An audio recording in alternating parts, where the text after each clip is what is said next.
Hello दोस्तों, अगर आप अपना पैसा शेयर मार्केट में इन्वेस्ट करके लाखों रुपए कमाना चाहते हैं तो आज ही आप स्टॉक के साथ जुड़कर अपना डीमैट अकाउंट आप बिल्कुल फ्री में ओपन कर सकते हैं, जहां पर आपका ब्रोकरेज चार्जेस बिल्कुल ना के बराबर लगता है। ब्रोकरेज लगता है तो सिर्फ इंट्राडे ट्रेड में, वह भी सिर्फ 20 रुपए। तो आज ही आप स्टॉक के साथ में जुड़ सकते हैं, लिंक डिस्क्रिप्शन में है, क्लिक करें और अकाउंट ओपन कराएं। लेकिन चलिए सवाल जवाब के मैं सीधे सिलसिले की शुरुआत कर रहा हूं, क्योंकि वही बेसिक प्रॉमिस है इस शो का। आज हमें जाना है मुंबई, अयोध्या और दिल्ली। और जो जो सभी जुड़ चुके हैं, आप सबका स्वागत है। थैंक यू सो मच जुड़ने के लिए। सबसे पहले जूली मैम के पास जा रहा हूं, मुंबई। जूली जी, हाय, गुड आफ्टरनून। गुड आफ्टरनून, कैसे हैं सर आप? बिल्कुल ठीक जूली जी। पहली क्वेरी क्या, ये आईडीएफसी फर्स्ट बैंक ऑलरेडी ले रखा है क्या आपने? जी 1000 ले रखा है 56.9 से 1000। जूली मैम, क्यों लिए थे ये? ट्रेडिंग का मन था या लंबी अवधि के लिए लेके रख लिया है? सर लंबी अवधि के लिए लेके रखा हुआ है। और क्यों लिया था हमने, कोई रीजन था? नहीं, रीजन नहीं था सर। इसका चार्ट मुझे अच्छा लग रहा था तो मैंने सोचा कि लंबी अवधि के लिए अगर मैं लेके रखूं तो शायद मुझे प्रॉफिट हो सकता है इसमें। नहीं तो रीजन मतलब मैं जानना चाहता था क्यों लिया। तो आप कह रहे हो आपने बेसिकली चार्ट स्टडी कर रहे थे और रियलाइज किया कि लंबी अवधि में अच्छा कमा के देगा। जी ठीक जी। है, मेरी अपनी सेल्फ स्टडी थी और बिल्कुल ठीक है। आईडीएफसी फर्स्ट बैंक जहां मैंने खरीदा है उसी लेवल्स के आसपास खड़ा भी हुआ है। आस्था, क्या IDFC first bank long term के लिहाज से एक अट्रैक्टिव बेट है? जिन लेवल्स पे खड़ा है वहीं पे मेरी बाइंग भी है। जी बिल्कुल। गुड आफ्टरनून आशीष, गुड आफ्टरनून जूली मैम। देखिए, लॉन्ग टर्म के लिए ये अच्छा है। इनफैक्ट आपने चार्ट्स भी बहुत कुछ सही स्टडी किया है, क्योंकि चार्ट्स पे पैटर्न लॉन्ग टर्म के लिए काफी अच्छे बने हुए हैं। इनफैक्ट जून से ही इसने काफी अच्छी यहाँ पे चाल दिखानी चालू की है मेरे हिसाब से, क्योंकि ये लगातार एक अच्छा खासा अप ट्रेंड दिखा रहा है। तो हो सकता है कि थोड़ा सा कंसोलिडेट हो, थोड़ा सा थकावट दिखाए और उसी वजह से थोड़ा सा नीचे आए। बट मेरे को लगता नहीं कि बहुत बड़ा यहाँ पे कोई डाउनफॉल आएगा। तो मैम आप अपनी पोजीशन को बिल्कुल इंटैक्ट रखिए। स्टॉप लॉस के तौर पे आप चाहें तो एक 50 का एक अच्छा लेवल लगता है। 47 का जोन ऐसा है कि उसके नीचे जाने के चांसेस काफी बेहद कम है। तो मेरे हिसाब से अगर आप 47 का रखेंगे तो थोड़ा डीप हो जाएगा। तो इतना डीप नहीं रखना, तो भी 50 के स्टॉप लॉस के साथ आप लॉन्ग टर्म के लिए बने रहिए। इसमें मुझे लॉन्ग टर्म में अभी तो जो इमीडिएट टारगेट्स देखने को ऐसा लग रहा है कि मिलेंगे, वो रहेगा 67, 68 और उसके बाद ये 75 तक भी जा सकता है। तो ये मैं आपको इमीडिएट टारगेट दे रही हूँ, लेकिन लॉन्ग टर्म में और भी अच्छे रिटर्न देखने को मिलेंगे। समय सीमा 3 से 6 महीना मिनिमम रखते हुए अपनी पोजीशन को बिल्कुल यहाँ पे कंटिन्यू करिए।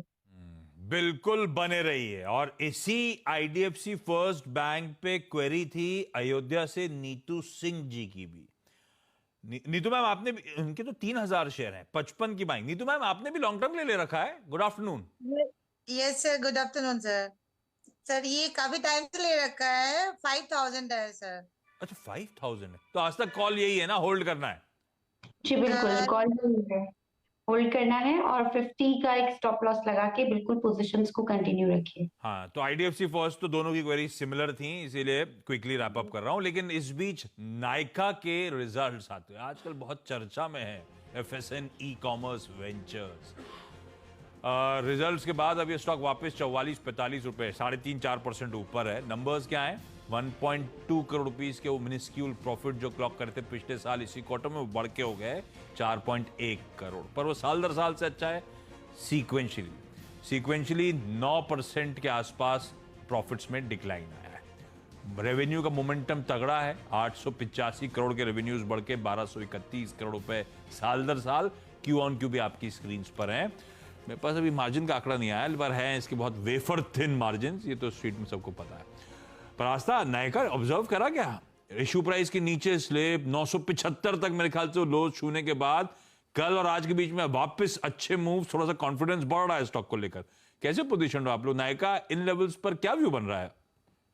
देखिए, आपने सही बोला, थोड़ा सा कॉन्फिडेंस बन रहा है और इनफैक्ट ऐसा लग रहा है कि तकरीबन 970-75 के जो लेवल है वहां पे एक बेस बिल्डिंग की फॉर्मेशन भी हो रही है। मेरे हिसाब से अगर ये लेवल्स ये इंटैक्ट करता है तो एक बार हो सकता है कि ऊपर में ये वापस से थोड़ा सा तेज हो काउंटर, और हमें जो यहाँ पे लेवल्स देखने को मिले वो तकरीबन 1300 से 1400 पे रहेंगे। आपने रिजल्ट्स अभी बताए, सिक्वेंशियली एक बार देखना जरूरी है, क्योंकि ईयर ऑन ईयर पे तो ग्रोथ है, बट सिक्वेंशियली किस तरह के रिजल्ट्स हैं एक बार प्राइमा फेसी तो अभी सब कुछ ठीक लग रहा है, लेकिन देखने के बाद ही इसमें आगे की पोजीशन रिव्यू करें। बट टेक्निकली देखें तो 970 के नीचे जाने के चांसेस कम है, तो उसी का अगर किसी ने लिया हुआ तो स्टॉप लॉस के साथ अभी तो होल्ड करने की सलाह है। क्योंकि मैंने वेफर थिन मार्जिन की बात छेड़ी थी, मेरे पास ऑपरेशनल सीक्वेंशियल जो आस्था कह रही है वो नोट डाउन कर लिया मैंने।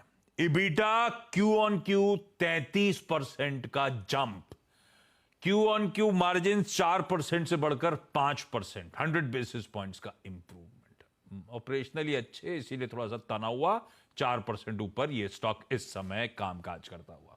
हाँ, इसके अभी वो स्प्लिट आना है सामने हमारे, और इसके अभी वो लॉक इन खुलना है, ये सब अगले हफ्ते होना है नायका के साथ। लेकिन इस बीच नंबर्स अच्छे और दूसरा दिन हो गया बढ़िया मूव्स का। जोमेटो भी ऐसे ही बहुत पिटा था, मुझे याद है जब जोमेटो पिट रहा था 40 और लेवल्स के आसपास गया था, तब अचानक उसके नंबर्स अच्छे आ गए थे और फिर लास्ट ट्रेड इजीली कंज्यूम हुए और बढ़िया मूव दिखाना शुरू कर दिया था जोमेटो ने। ऐसे ही नायका बहुत सिमिलर बिहेवियर दिखा रहा है, हालांकि इसके वो जो लॉक इन है अभी थोड़ा सा दूर है खुलना, लेकिन नंबर से पहले वापस ट्रैक्शन आया और अब नंबर्स के बाद फॉलो थ्रू मिलता हुआ। Neetu ma'am sorry, IDFC first तो ऐसी क्योंकि फॉलो अप था इसीलिए आपसे बातचीत कर ली थी, लेकिन आपकी क्वेरी क्या है आईडीएफसी फर्स्ट बैंक के अलावा?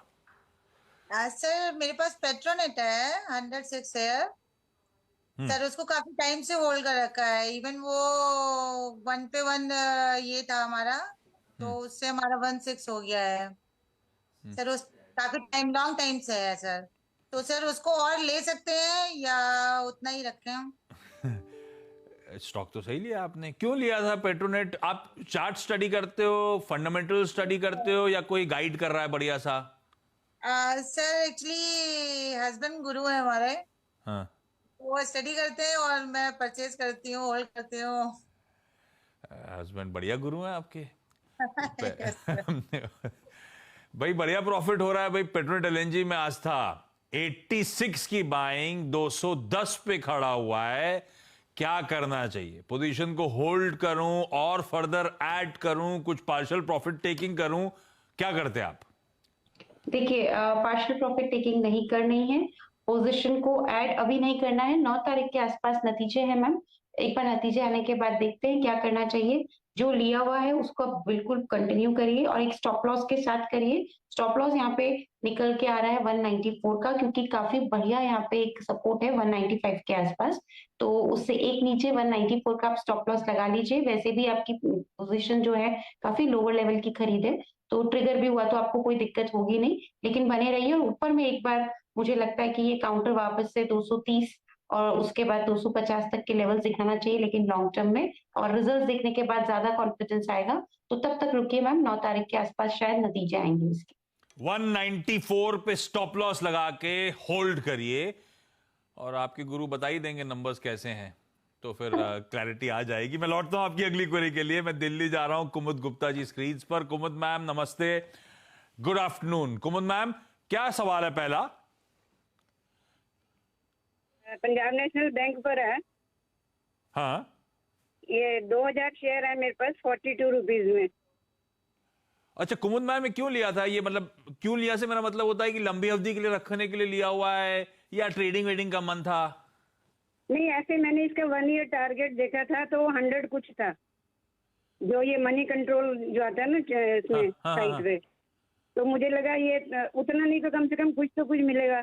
तो ये बीच में पहले भी मैंने ये क्वेश्चन पूछा था आपसे, पहले भी पूछा था। तो मेरे को अभी देखना पूछना था कि अभी ये मेरे लेवल पर ही है, तो मैं निकल जाऊं या इसको रखूं? आज तो भाई कहीं एग्रेसिव टारगेट्स आ रहे थे पंजाब नेशनल बैंक के, पर अभी घूम फिर के जहां मैंने खरीदा था वहीं खड़ा हुआ है। तो आप कहोगे एग्जिट करना है तो मैं नो प्रॉफिट नो लॉस के साथ बाहर आ जाऊं? यार लगता है कि पंजाब नेशनल बैंक बढ़िया कमा सकता है। कुमुद मैम इंतजार कर लें।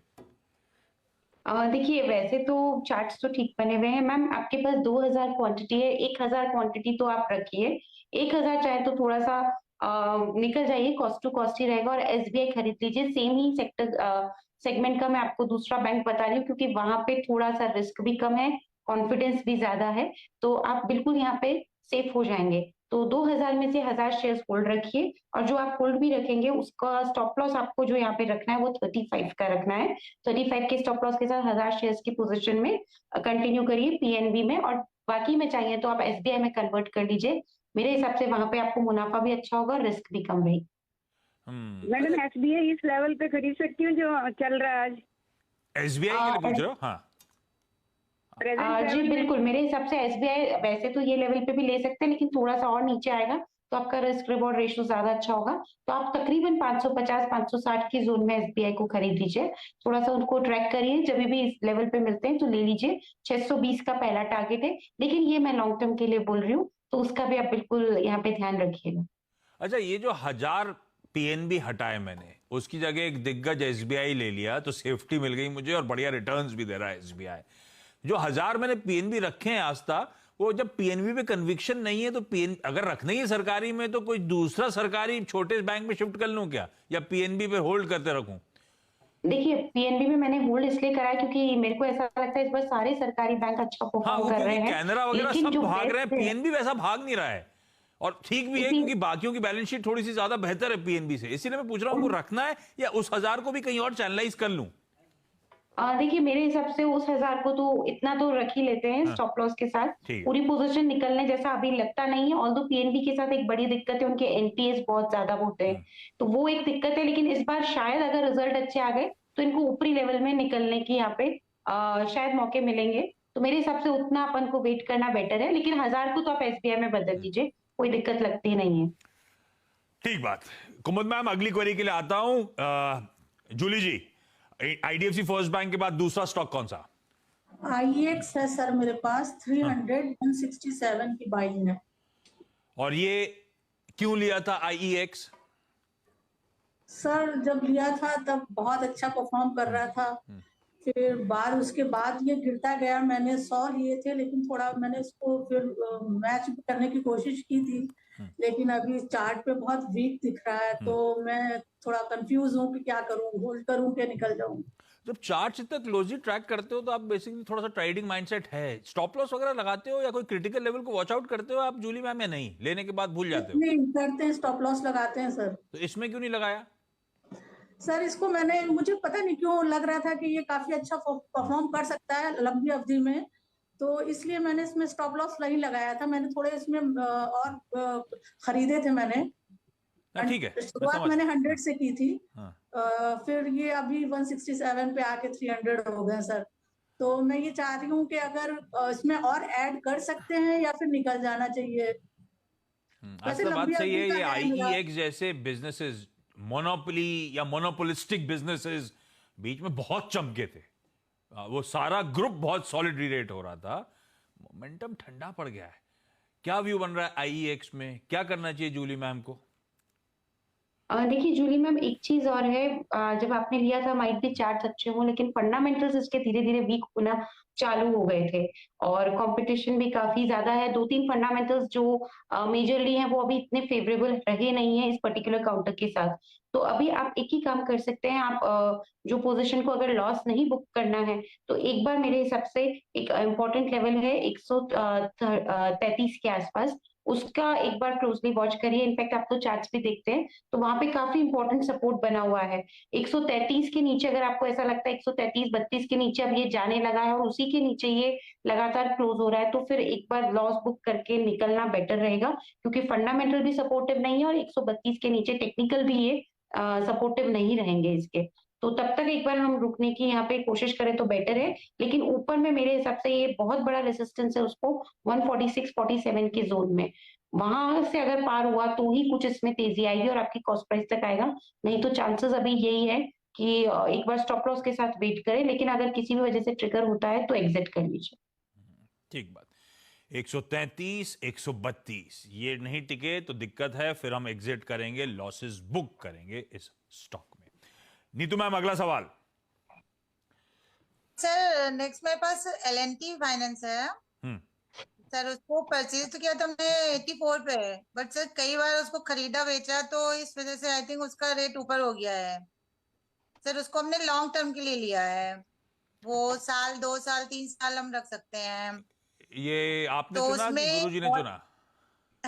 यस सर, उन्हीं की चॉइस है, ठीक है। और ये क्वेरी अच्छी पूछ लिया आपने, क्योंकि कुमुद मैम के पोर्टफोलियो में भी एल&टी फाइनेंस दिख रहा है आज। आईडीएफसी फर्स्ट में दोनों की क्वेरीज थी, यहाँ पे एल&टी फाइनेंस पे दोनों की। कुमुद मैम, आपने भी लॉन्ग टर्म के लिए ले रखा है, 100 शेयर 64 रुपए पे दिख रहे हैं मुझे।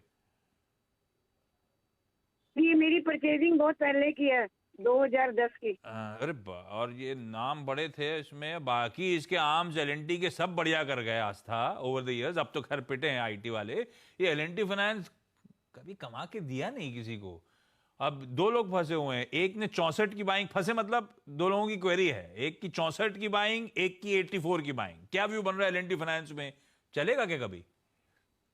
देखिए अभी चार्ट्स तो यहाँ पे दिखा रहे हैं, लेकिन एक इम्पोर्टेंट रेसिस्टेंस आ रहा है बार बार, जो ये इसको हर्डल क्रिएट कर रहा है 83 के आसपास।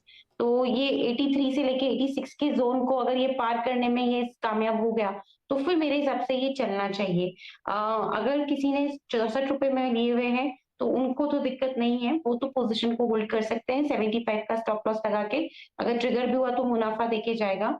लेकिन जिन्होंने 86 में खरीदे हैं उनको यही मैं सलाह दूंगी कि ये 86 के ऊपर ही अच्छा चलेगा, तो उस लेवल को क्लोजली वॉच करें। उसके ऊपर जाता है तो मेरे हिसाब से ऊपर में ये एक बार 92 और उसके बाद के लेवल्स 95 तक भी दिखा सकता है। तो दोनों को ही होल्ड करना है स्टॉप लॉस के साथ, जो कि रहेगा 75 का। 75 का स्टॉप दोनों के लिए। कुमुद मैम, मारुति ऑलरेडी रखा हुआ है? मारुति मैंने 30 शेयर हैं, हाँ। 30 शेयर हैं, वो 1500 रुपए में मैंने लिए हैं 2010 में।